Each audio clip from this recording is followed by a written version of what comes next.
Hello everyone, this is Sameer Khan. Welcome to my channel trading with Sameer. आज मैं बताऊंगा कि मेरी 5 ऐसी गलतियां जो कि मैंने एज अ बिगनर की और जो कि आपको रिपीट नहीं करनी है। क्योंकि जब भी एक बिगनर मार्केट में आता है तो ये 5 गलतियां चांसेस होते हैं कि ये गलतियां करता ही करता है। और मैंने भी ये 5 गलतियां करी, तो मैं अपनी 5 ऐसी गलतियां बताऊंगा जो कि आपको नहीं करनी है in a stock market. Got it? चलिए शुरू करते हैं। सबसे पहले जो मेरी गलती है, first is I treated trading like gambling and ignored risk management. अब सबसे पहले अगर मैं आपको बताऊं what is the trading. Trading होता है पूरा रिस्क मैनेजमेंट का गेम होता है, जहां पर आप अपना पैसा प्रॉपर मैनेजमेंट के साथ मार्केट में इन्वेस्ट करते हैं और उससे कुछ रिटर्न निकालते हैं। बट स्टार्टिंग में मैं क्या करता था, रिस्क मैनेजमेंट फॉलो नहीं करता था। जस्ट मेरे माइंडसेट क्या था कि मुझे जस्ट प्रॉफिट चाहिए, मार्केट से रिटर्न चाहिए और मैं मार्केट से थोड़ा बहुत रिटर्न लेके निकल जाऊंगा। But that was a gambling. Because कोई भी रिस्क मैनेजमेंट नहीं था, कोई भी मेरी स्ट्रेटेजी नहीं थी। मैं जस्ट मार्केट में आता था, कोशिश करता था कि बस मेरा प्रॉफिट आए और मैं मार्केट से निकल जाऊँ। बट अगर मेरा लॉस होता था उस वक्त, तो मुझे उस वक्त एग्जिट करने का तरीका नहीं आता था कि कैसे एग्जिट किया जाता है। Got it? I treated trading like gambling and ignored risk management. As a beginner, I took trades without a proper plan, stop loss और position sizing. एक चीज़ और कि जो बिगनर्स आते हैं उन्हें पोजीशन साइजिंग का नहीं पता होता कि उन्हें कितने कैपिटल से ट्रेड करना है। कभी वो 10,000 से करेंगे, कभी 20,000 से करेंगे, कभी 50,000 से करेंगे, कभी 1 लाख से करेंगे। That is not a right way to invest to trade in a stock market. Got it? I focused only on profit and ignored how much I could lose. This made my trading emotional and inconsistent. I learned that capital protection is more important than quick returns. Risk management is what keeps a trader alive in the market.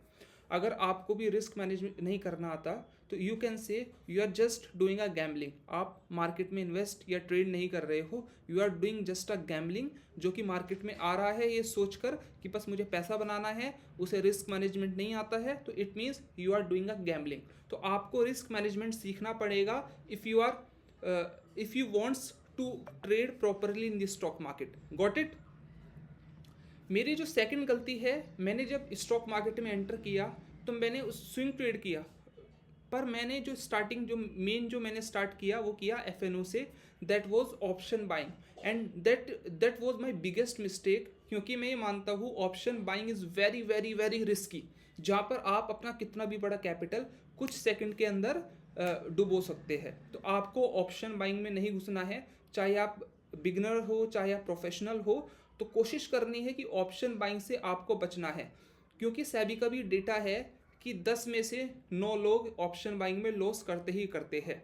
तो doing option buying even on expiry day, I was attracted to fast profits and traded options without fully understanding them.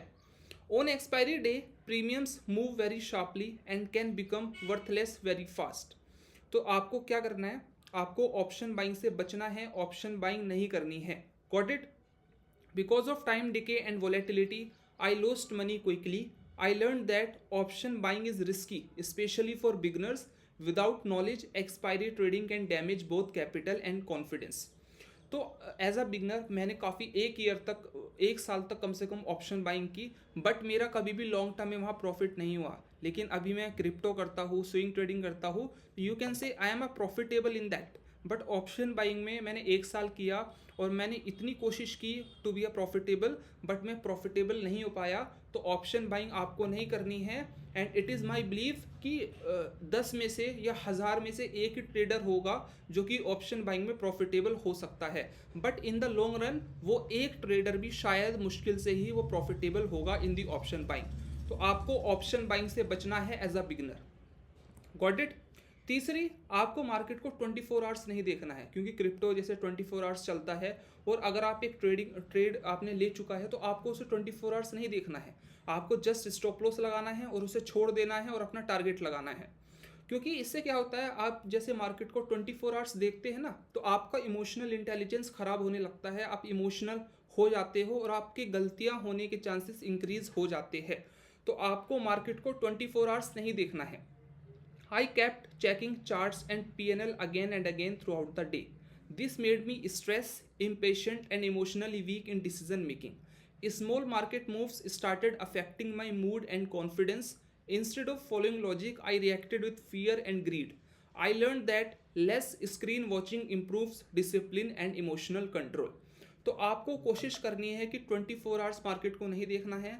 जब आपका setup बने आपको trade पंच करनी है, अपना stop loss लगाना है, अपना टारगेट लगाना है और मार्केट से लीव कर देना है और मार्केट को 15 मिनट्स 20 मिनट या हाफ एन आवर के बाद एक एक बार मार्केट को देख लेना है कि आपका ट्रेड का चल क्या रहा है।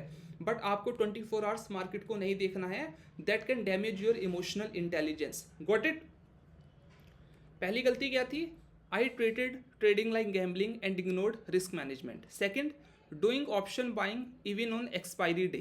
And third is watching trades 24 hours damage my emotional intelligence. तो आपको ये गलतियाँ नहीं करनी है। Fourth is not writing a journal and taking random trades. अभी के टाइम जैसे मैं 5 साल से मार्केट में हूँ, जितने भी मैं ट्रेड करता हूँ मेरे पास उसका रिटन में प्रूफ रहता है कि मैंने वो ट्रेड ली क्यों, मैंने किस प्राइस पे उसे एंट्री किया, किस प्राइस पे उसे एग्जिट किया। एज अ बिगनर मैं रैंडम ट्रेड्स करता था, मेरे पास कोई भी डेटा नहीं होता था कि मैंने ये एक पर्टिकुलर ट्रेड लिया क्यों है, कब लिया, एग्जिट प्राइस, एंट्री प्राइस, मेरे पास कोई भी डेटा नहीं होता था। जस्ट मैं मार्केट में आया, रैंडम ट्रेड करी और निकल गया मार्केट से। That is not a professional way to take trade in a stock market. Got it? I never recorded why I entered और exited a trade. Because of that, I repeated the same mistakes again and again.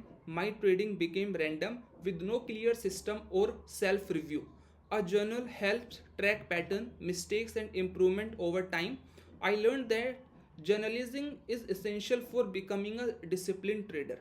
तो क्या होता है, आप जैसे जैसे अपनी हर trade को लिखते हो ना, तो आपको पता होता है कि आपने एक पर्टिकुलर ट्रेड में क्या गलती करी है, क्योंकि आप 7-8 दिन पैसा बना लोगे, बट एक दिन ऐसा आएगा कि आप पूरा पैसा गंवा दोगे।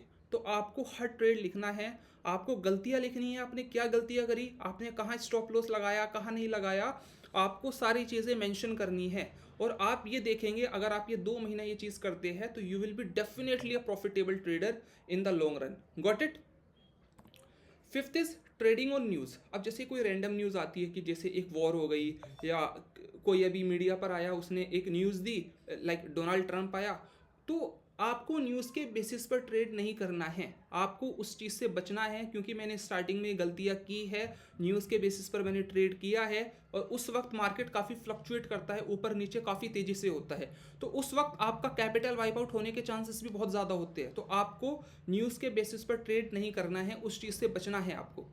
I used to react quickly to market news thinking it would give easy profit. But most of the time, the market had already moved before I entered. News trading was highly volatile and often trapped me in bad positions. I learned that headlines create panic, not always good opportunities. It is better to wait for confirmation than trade only on news. आपको केवल अपने setup पर काम करना है, news के basis पर आपको कभी भी ट्रेड नहीं लेना है, चाहे प्रॉफिटेबल हो कुछ भी हो, आपको नहीं करना है। In the long run you will be a losing trader अगर आप न्यूज़ के बेसिस पर ट्रेड करोगे। तो मेरी 5 ये गलतियां है, गैम्बलिंग नहीं करनी है, ऑप्शन बाइंग नहीं करना है, 24 आवर्स मार्केट को नहीं देखना है, जर्नल आपको लिखनी है, रैंडम ट्रेड्स नहीं लेने हैं और न्यूज़ के बेसिस पर आपको ट्रेड नहीं करना है। Got it? आपको ये गलतियां नहीं करनी है जो मैंने एज अ बिगनर की। अभी के लिए इतना ही, थैंक यू। अगर किसी ने मेरा चैनल सब्सक्राइब नहीं किया है, do subscribe my channel and like my video. और अभी तक आप टेक्निकल एनालिसिस पे कोई भी स्ट्रगल फेस कर रहे हो तो मेरी पिछली वीडियोस पर आप जाकर देख सकते हैं। मैंने टेक्निकल एनालिसिस को डीपली मैंने समझाने की कोशिश की है, तो आप मेरी पिछली वीडियोज़ पर जाइए और टेक्निकल एनालिसिस सीखिए। Thank you.